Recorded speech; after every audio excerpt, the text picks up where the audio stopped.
عمومی طور پہ ہمارے ہاں جو محبت کی شادیاں کہی جاتی ہیں وہ زیادہ تر ناکام ہوتی ہیں اور طلاق تک نوبت پہنچتی ہے۔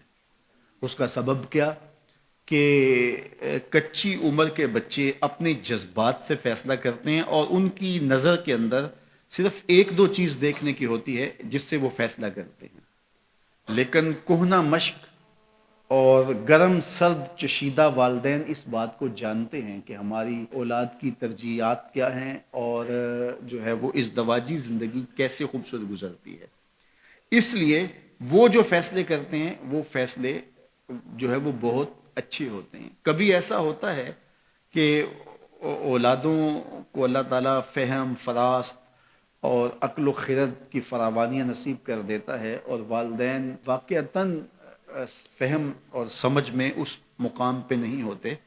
تو سعادت مند اولادیں اس وقت بھی اپنے والدین کو شامل کرتی ہیں اور ان کے فیصلے اچھے بھی ہوتے ہیں۔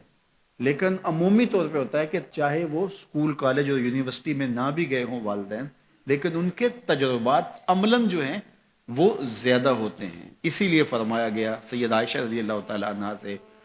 مروی روایت ہے، ایما امرأۃ نکحت بغیر اذن ولیہا فنکاحها باطل فنکاحها باطل فنکاحها باطل، 3 مرتبہ فرمایا جو خاتون اپنے ولی کی اجازت کے بغیر نکاح کرتی ہے اس کا نکاح باطل ہے، اس کا نکاح باطل ہے، اس کا نکاح باطل ہے۔ تو عمومی طور پہ وہ نکاح جو ہیں وہ ناکام ہو جاتے ہیں، اس لیے کہ وقتی جذبات سے وہ رشتے جڑتے ہیں اور وہ ایک خاص عمر تک وہ جذبات ہوتے ہیں، لیکن اس کے بعد وہ رشتے ٹوٹ جاتے ہیں۔ ماں باپ کو پوری ترجیحات اور پوری زندگی کے سارے نشیب و فراز کا علم ہوتا ہے اور وہ ساری چیزیں سوچ سمجھ کے کوئی چیز جو ہے وہ طے کرتے ہیں۔ اس میں بعض کا ایسا بھی ہوتا ہے کہ والدین بچوں کی ترجیحات دیکھے بغیر اپنی خواہش کو مقدم کر لیتے ہیں، تو یہ چیز بھی تناؤ کا سبب اور طلاق کی نوبت تک پہنچا دیتی ہے۔ یعنی بعض کا ماں باپ کو ضد ہوتی ہے کہ میں اپنے رشتہ داروں میں ہی اپنے بچے کا نکاح کرنا ہے اور وہ بیٹی جو ہے اس کا مزاج نہیں جڑ رہا ہوتا، تو یہ خواہش اچھی ہے، لیکن اگر ان کی زندگی تلخ ہوگی تو اپنی خواہش کو اولاد کے لیے قربان کرنا ہوگا۔ بہرحال جو بھی ذرائع ہیں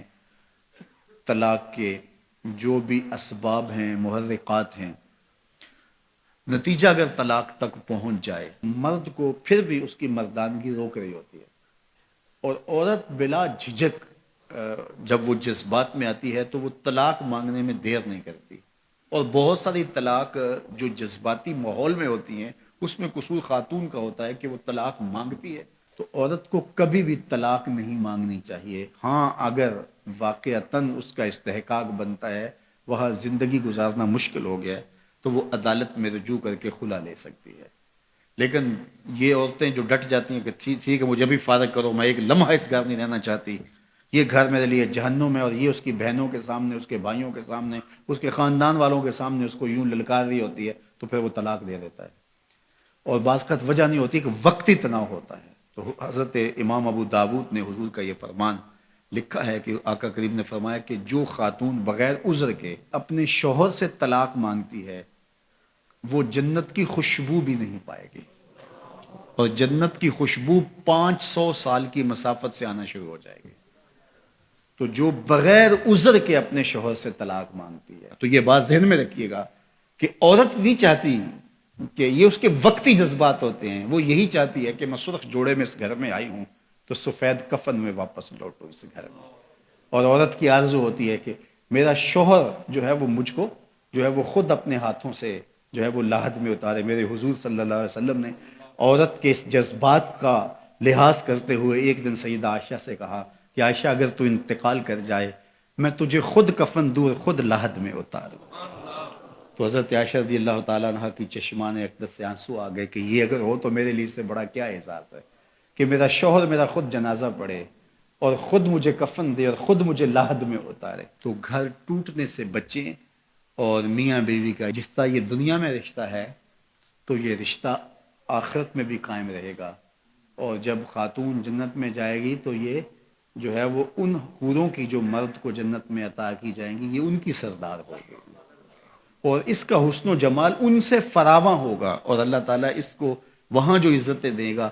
چونکہ وہ دار الجزا ہے، دار العمل تو ہے نہیں ہے، تو وہ دیدنی ہوں گی۔